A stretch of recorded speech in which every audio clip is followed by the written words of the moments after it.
Found a new thrift store. Well, obviously, this has been here for a long time, but it's new to my daughter and I, even though we thrift in the area. I'm Michelle. This is my romantic tangle. And this place felt like an old fashioned thrift store, like the kind I used to visit with my grandma when I was a little kid. I didn't find anything I wanted to buy, but I had so much fun browsing and bathing in the nostalgia. My daughter said this place could give finders keepers a run for its money. I said the roof was better, and then she found the hole in the ceiling.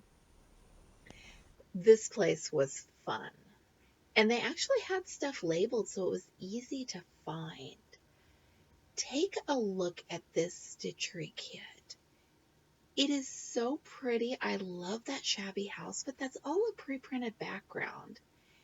And it is one of those sunset or Jiffy stitchery kits that I collect, so I was almost a little tempted, but not for $6.99. At least it was packaged so you could see what you were getting. We spent the whole afternoon thrifting, and the day before that, I got a chance to pop into some other stores. So I've got some favorite finds at the end, but for now, let's just wander and let me know, when is the last time that you have been in a thrift store like this one? They had so much stuff and so much weird stuff that you don't see in the thrift stores anymore. When's the last time you saw a jar full of nails? I mean, estate sales are full of them. They're out there in the world and you can find them if you need them. I've got jars of nails in the barn already. I don't need any new ones. And look at the cage full of power tools. I've seen those at some of our local flea markets, but never in a thrift store.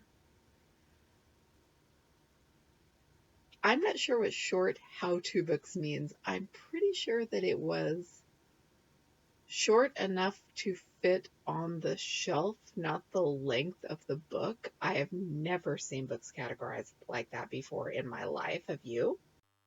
If you are looking for storage for your DMC embroidery floss, here's an idea for you. I didn't take measurements because I wasn't carrying a tape measure, but this jewelry box has shallow drawers, and I am guessing if you stripped out those partitions, that you might be able to put bobbins in there. I was tempted until I saw the price, but I already have my silverware cabinet that I'm using. Somehow I almost missed the spinning wheel. Doesn't that look like something out of the picture book Sleeping Beauty? It's even got the pointy spindle. I don't know a whole lot about spinning wheels. I own one. I, in theory, maybe sort of get how it works, but there's a whole story there. I think this is real. I think this is supposed to be functional and not a decor piece. It's got some accessories that I don't understand and it wobbles a bit, but it was gorgeous. I couldn't find a price. We see lots of those peppers and stuff in jars that are for decor. This was biscotti once upon a time, and I think that it was meant to be eaten and not displayed on a shelf, and I kind of shudder to think at how old it might be. This is another store that won't let you see what's in the bag before you buy it. I don't think they care if you're happy with what you get. I think they just want to sell it. As much as I don't like vintage geese, that one with the flowers is pretty. And look at this turkey. It's kind of cute. Sorta. Almost.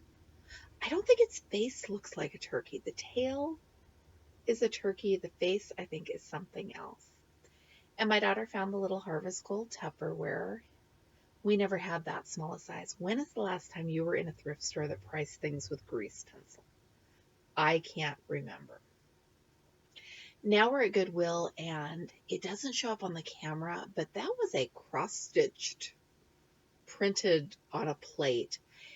That pink plate was gorgeous, and if any family anniversaries were in 1961, I probably would have brought it home. I was tempted by this little sewing caddy. It's cute. It was $14.95, so not hideously expensive. If it had been deep enough to hold the project bags I use for my cross stitch, I might have caved and added it to my sewing room because it was just the cutest thing. And I've got some plans for my sewing room, which means I could possibly justify a little bit more furniture. This is Pepper Cricket Farm Antiques by Charles Wysocki. I've got it as a cross stitch pattern. So I really shouldn't buy one with scratched up resin. I should stitch the one I've got. Somebody apparently gave up on their string art and donated it all. These look fairly new, is my guess. I want a hobnail milk glass lamp. And I've skipped a few over the past several years that I regret not buying. And this is exactly what I want, but for some reason I don't think this is the lamp, so I left it there. And in case you didn't know, I collect those Tupperware colanders. There's a whole story behind it and not a lot of rhyme or reason. We had one when I was a kid and I'm nostalgic. My daughter found not one, but two of them on the same aisle. Thanks for watching. I'm Michelle. This is my romantic tangle. I'll be thrifting with you soon.